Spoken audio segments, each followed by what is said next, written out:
So nothing is more humbling when you experience a situation where you realize you're not as skilled as you thought you were or as you would like to be. That's one of the things that I felt recently when I was doing some face or portrait studies. They're not portraits. They're more like human anatomy studies or the face anatomy studies without like studying the muscles. I'm just studying like a simplified version or a simplified structure analysis um, of the portrait of the portrait slash face. And I realized that I wasn't as good as I thought I was. Not necessarily that not that like had this ego trip about how good I was, but more like I thought I was a little bit more skilled, or I thought I understood the concept better. I thought I was a little bit better at it. Um, and as I was drawing, I kind of like, I wasn't really frustrated. I wasn't sad. I wasn't happy, but I wasn't sad. I was kind of glad.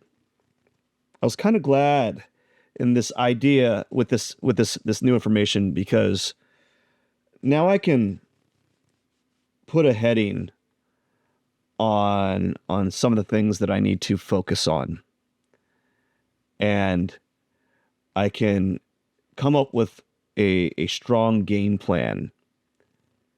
What I've been doing lately is a lot of these videos that you see where I'm drawing certain things, um, they're not random. It's all organized and it's all kind of systematized. One of the things that I'm doing is I'm using Anki cards to dictate what comes next, or what do I draw next for this drawing session. And it's basically they're basically flashcards. So Anki cards is just a fancy program for making elaborate flashcards. And let's say like one flashcard says, draw the human torso for an hour, you know, and then the next one is draw perspective. I don't know, whatever it is. So I'm using Anki cards as a way to kind of schedule what I'm drawing next. And now that I know some of the weak points in my drawing armor, I'm going to make a set of cards that are going to be put into my Rolodex of Anki cards that I'm going to use for the future. And I think what I'll do is I'll put up a set of Anki cards that are strictly human anatomy based. So like one Anki card will say, draw the human face for an hour, draw the anatomy of the face, draw eyes for an hour, you know, draw the nose, draw ears, draw the torso, draw the anatomy, draw the musculature of the torso, draw the bones of the torso, you know.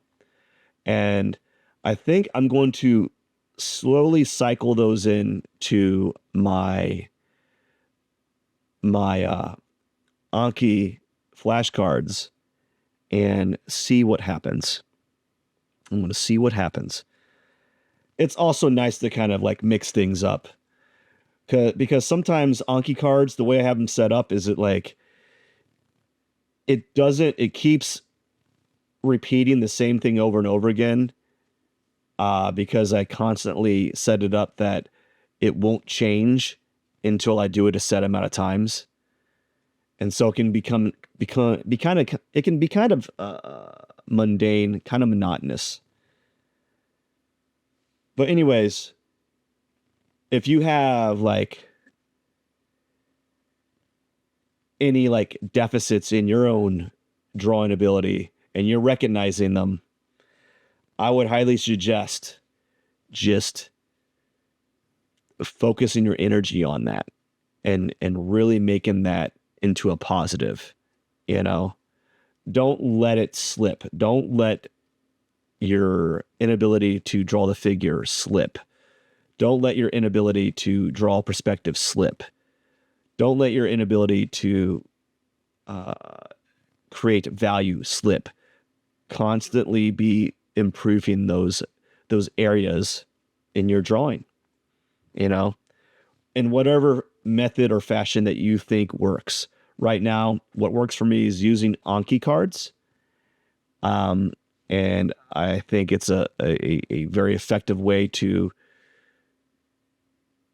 take away from the decision fatigue of like, what do I draw today? Well, I just open up my Anki cards and I just hit my card set, and that's what I'm drawing today. Oh, that's the card that popped up. All right, so I'm doing this today.